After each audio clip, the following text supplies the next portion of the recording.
Сега, както вече ви обещахме с колегата Байрактаров, специални гости от Македония, ще коментираме паспортната мафия, участват ли политици, продава ли се българско гражданство и то там, където се намира свещената земя на България. Гости в студиото са господин Николай Тошев, представител на Съюза на македонските сдружения в България, и господин Драги Каров или Каров, как е?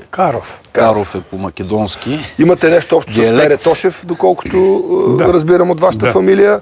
Сега... Аз съм роден в Пловдивския квартал Кючук, Париж, на македонските изселници от гръцка и така наречената. Каква е тази другата Македония? Българска Македония. Аз така се сега, преди да започнем нашия разговор, колеги, може ли да покажете тази снимка на екрана, за да я видят и нашите зрители? Даже може да я фанат колегите и на стоп кадър за един известен период. Благодаря ви. Ти кажи за всеки случай какво пише на снимката. Драги, въпросът ми към тебе, защото ти си на тази снимка. Внимание, не е добре дошъл профитерът и бос на паспортната мафия К. Каракачанов и неговия слуга и газолизач П. Колев. Какво си имал на предвид на този плакат, който си издигнал, и защо си протестирал ти срещу този хубав човек К. Каракачанов? Ами, за какво? Това е 2016 година за Илинден на паметникът на Даме Груев. Беше организирано от Лазар Младенов и аз бев крайно револтиран от Каракачанов и неговите хора идват в Македония на екскурзия. Правят си екскурзия, правят си реклама, пиар и нищо друго не го интересира. Да, ти тук пишеш бос на паспортната мафия. Да, и това е още 2016 2 години преди да избухне скандала с участието на българската прокуратура. Он не е преди 2 години бос, он е много, още отдавна бос на паспортната мафия. Каракачанов. За какво е бос? Он винаги се търсеше в Македония посредници, които да работят за него. Имаше един случай, 2005 мисля, година, от Велес имаше двама посредници. Едният беше Полянски, Благой Полянски, а другият Бубо Карагиров.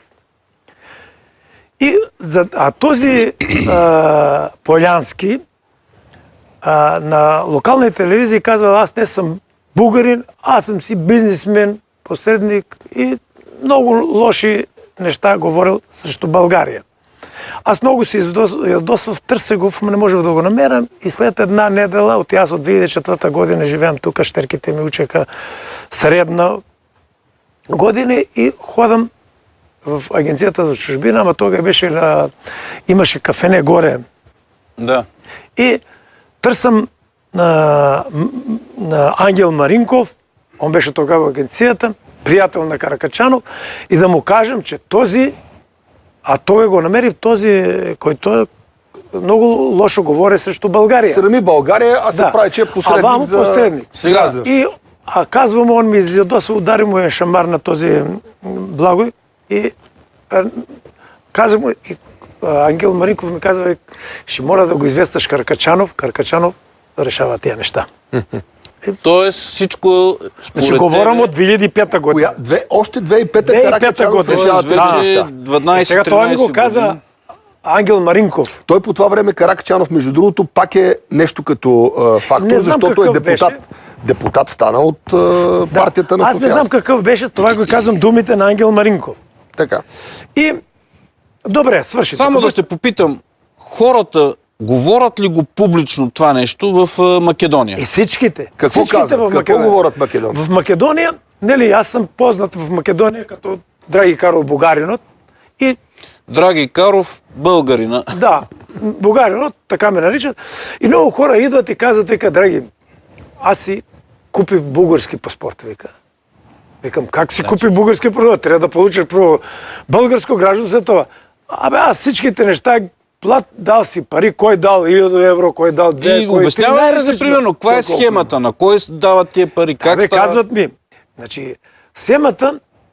Защото това са десетки хиляди хора всъщност. Да. Става въпрос за схемата двама-трима. Направиха Петър Колев, мислям, че заедно с Каракачанов, македонски, български дружества. От началото. Това е преди 2,5 години, преди този Сега, ти знаеш ли, че Петър Колев беше телевизионен водещ. Знам в СКАТ. В предаването Облачеле бяло, чийто титуляр водещ е госпожа Райна Манджукова, която по някаква случайност също беше шеф на Държавната агенция за българите в чужбина и дългогодишен служител в тази агенция. А какво казват хората, които си купили македонски паспорти? Как става работата? Схемата каква е? Това ти казвам. Нели? Всичките, кога направиха македонски организации, български дружества в Македония и Петър Колев, всичките посредници ги става под негова контрола. Те са вече по чапката на тези. По чапката на Петър Колев. Тези посредници за какво са посредници? За да вземат парите и да ти донесат гражданство плюс паспорт. Да вземат пари, да ги донесат тук, да направят преводи, легализация, да ги дадат в Агенцията за българи чужбина в Министерството. Ама Петър Колев, той ги слага под неговата всичките. А защо са различни тарифите? Защо за едни 1000 евро, за други 3000 евро? За какво? Значи, зависи на време трайността.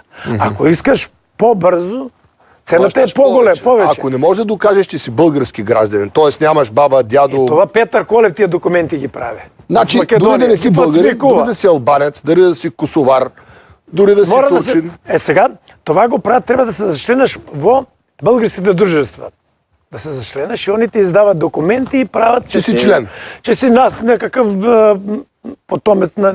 Този Колев не използва ли тези дружества да направи партия в... Първо да, дружества. Кога видоха, че много хубаво се печалят пари и направиха... казваха, че е българска партия, ама няма връзка с българщината. Тая партия е направена, формирана за вадене на български паспорти. Защото това са европейски паспорти. Тоест повечето хора не ги интересува да станат българи, а европейци да пътуват в Европа да работят. Да работят в Европа и да печатат. Ще кажем и това. И когато направиха партия, изголемиха цената. Зачленават ги членство в тази партия и станат парите по 3, 4, 5, 6 хиляди евро стават по-големо. Дига се и цената. И Петър Колев, оти вече се партия. И Петър Колев вика, аз 100% ще ви извадам от Каракачанов, стоя позади мене. Пола, парите ходят за Каракачанов. Това Петър Колев и го казва. И го казвал на хората, които вадат паспорт. А тия хора идват при мен и ми казват. Пак да уточниме, че Петър Колев е бивш водещ в СКАТ. Освен това, Петър Колев е член на ВМРО, което е отразено и в... преди да стане член на ВМРО. Аз за първ път, кога поставих паметник от Тодор Александров, по 2 години поставих паметник и на Ванчо Михайлов. И след това държавната безбедност от Македония ми го филтрира тук през България, мислям през македонските братства, ми го филтрира и дойде при нас. Отибехме аз, Виктор Газуров и Петър. Да обобщиме, за да мога да включим и господин Тошев, защото той също има да каже много важни неща. Това, което ти разказваш, е публично известен факт в Македония, че както си написал тук на плаката, бос на паспортната мафия е Каракачанов и неговите протежета в лицето на Петър Колев всъщност прибират парите на хората и задвижват целият процес. Само още един път да повтори това и да го преведеш. Какво казва Петър Колев? Парите отиват за кой? Парите, он и казвал на хората, които отиват да дават 2000-3000 евро и казва, тия пари не са само за мене. Позади мене стоя Каракачанов. Красимир Каракачанов. Стоя позади мене. Пола парите идват за мене, пола парите идват за Каракачанов. Това Петър Колев ми го казва. Ако дадат 3000 евро, 1500 евро за Петър Колев, 1500 евро за Каракачанов. Това го казва Петър Колев на хората, които трябва да получат. Това и го дава като гаранция, че имат. Тук трябва все пак да бъдем коректни, Николай. Ние нямаме документи, нямаме доказателства. Петър Колев може да е наклеветил Каракачанов. Може да го наклеветил. Така и казвам на хората. Така се казва на хората. Аз усмиливо на Каракачанов му казвам. Още кога има дружества. И аз го предупредих. И преди това съм го предупредил и усмиливо му казвам. Петър Колев казва така и така. трябва да преземаш някой. Може да си смесен, може да не си смесен. Николай... Ама казва, че идва при тебе. Аз ще вземам... И какво? След това прехвърля... Аз предлагам... Направиха партия. За повече партията, преко партията. Обаче защо думите на Драги аз ги приемам за чиста монета? Защото има физическа връзка доказана между Каракачанов и Петър Колев, нали така? Да. И в Македония изпъге на сърбоманските телевизии... Предлагам колегите да се опитат, между другото, да се включат, да се свържат с господин Каракачанов, ако не е болен нещо или някъде не отсъства, за да коментираме тези неща, за да има и той правото да каже. И през това време, господин Тошев... Искам още нещо да кажем. Петър Колев излиза на сърбоманските телевизии, които са под контрола на държавните служби в Македония и го попитат какъв си ти. Никъде открито не заявява, че е българин. Никъде. От и ние македонските българи в Македония, каузата и идеологията ни е, от и не ли македонизмът е създадена в Македония за унищуване на българщината в Македония. От Коминтерна. От Коминтерна. На македонските българи нас не е идеята за унищуване на македонизмът, осъзнаване на българщината, връщане на българските букви в Македония и от даден случай приключване на Македония към майка България. На всичките честни българи, които ги има в Македония, като Виктор Газуров и други хора. Това ни е каузата и това ни е идеологията. Да разбирам ли, Каракачанов... Момент само. Да разбирам ли, че ВМРО по този начин се явява един своеобразен проводник на македонизма, т.е.